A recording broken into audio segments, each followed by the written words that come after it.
Hey all, here are OS Reviews. Today we're taking an unboxing and first impressions look at the Conquest S16. This is an ultra-rugged smartphone that has fairly premium specs, including a triple lens setup that has 40 megapixels with a Sony lens. It's going to be ultra-durable, so drop-proof, shock-proof, and also waterproof, UV-proof, and will also withstand extreme temperatures, including snow, solar radiation. The list just goes on and on. It has a massive 6,000 milliamp hour capacity battery, also supports Qi wireless charging, and includes a Qi charger in the box, and it uses the Helio P90 processor, which is octa-core, and one of the top-of-the-line chipsets from MediaTek.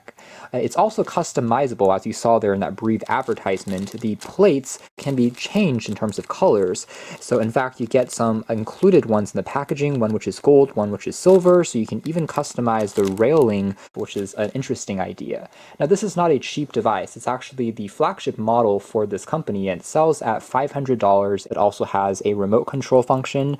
In addition, it has 8 gigabytes of RAM, 256 gigs of built-in storage, further expandable via a micro SD slot. Alright, so removing the plastic wrap, it's a pretty large box. It's slightly shiny.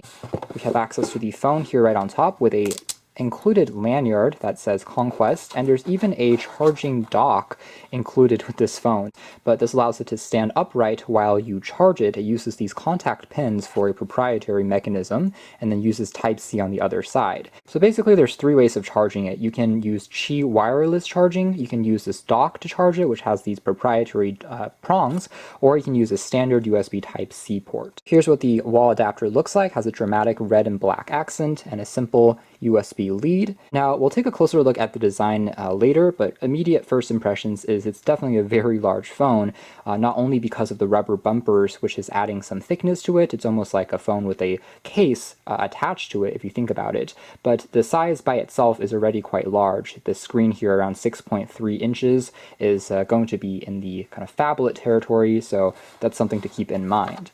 Now, in terms of other accessories, over here we do have what looks like a screen protector included, the instruction manual in terms of how to very quickly set it up. Now underneath this is where we have all of the other accessories, including a SIM card ejector tool. We also have a micro USB cable, which is interesting. It also has a cover for the full-size USB tip. And over here we have a Type-C USB cable. We'll have to investigate that a little bit further. There's a sticker on here. And here we have another magnetic charging cable.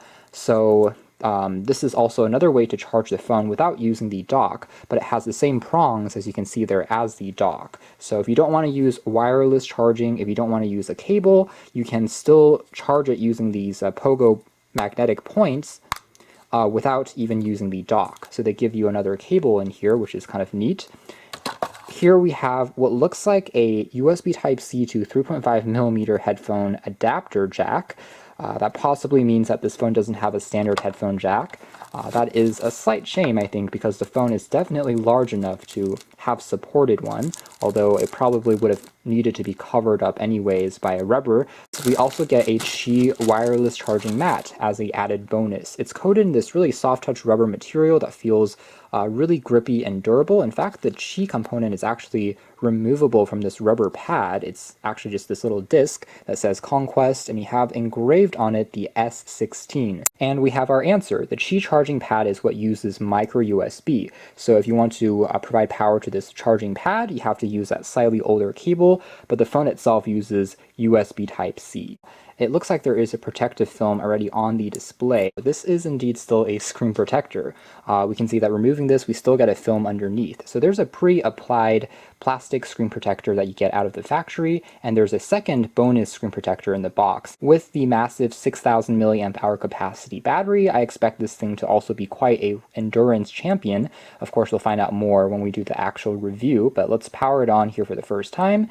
And we can see that there is still a little bit of a bezel on the bottom of the display, but overall it's still in a very modern aspect ratio of 18:9. We have a small water drop notch on the top here for the selfie camera. Also not as heavy as I was expecting. It's actually not too far off from something like the UMADIGI A7 Pro that we also checked out just the other day. It also has the exact same screen size, actually, at 6.3 inches. Along the right-hand spine is where we have access to the power on and off key.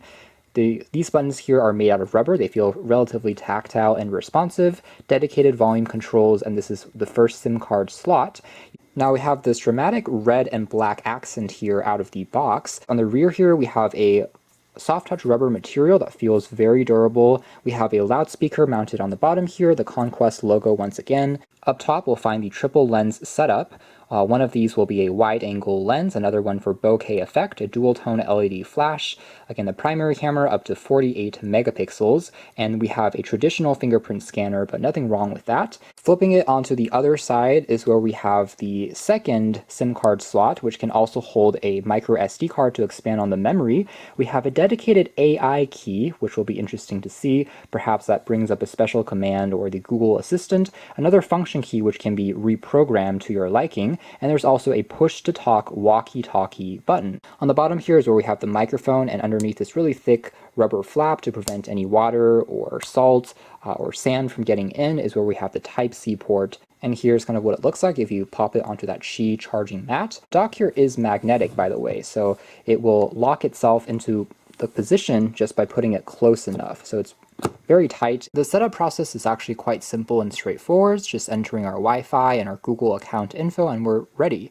There's actually a launcher on here that's called Launcher 3 that's proprietary and custom to Conquest, and it seems like there is going to be some specialized apps installed by default, like a UV light test is quite nice to see. There's also a QR code scanner built on in, a health pedometer app is built on in as well, and of course the standard Google apps are installed by default, including Gmail, YouTube, Google Photos, the Play Store, so on and so forth. Google News shade on the left here that will consolidate various news feeds and articles. Track down notification shade, the colors for the icons are also quite different. There is neon green color, so the UI is quite customized. Obviously, if you don't like this, you want to go for a more stock feel, you can always opt for, say, Nova Launcher or something else from the Play Store. It's quite easy to then customize.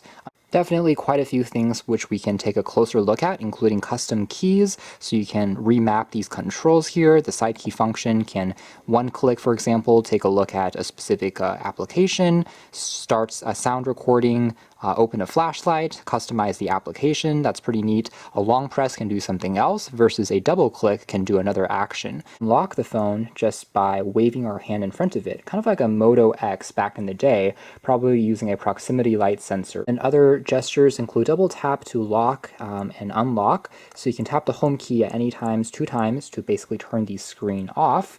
And we can see that it's currently running on Android version 9.0 Pie. So it would have been nice to actually see Android 10.0, but it is what it is. We'll have to monitor and see if it gets any system updates. This device was actually launched a while back, towards the start of this year, but because of the COVID situation, shipping and transit was just severely delayed.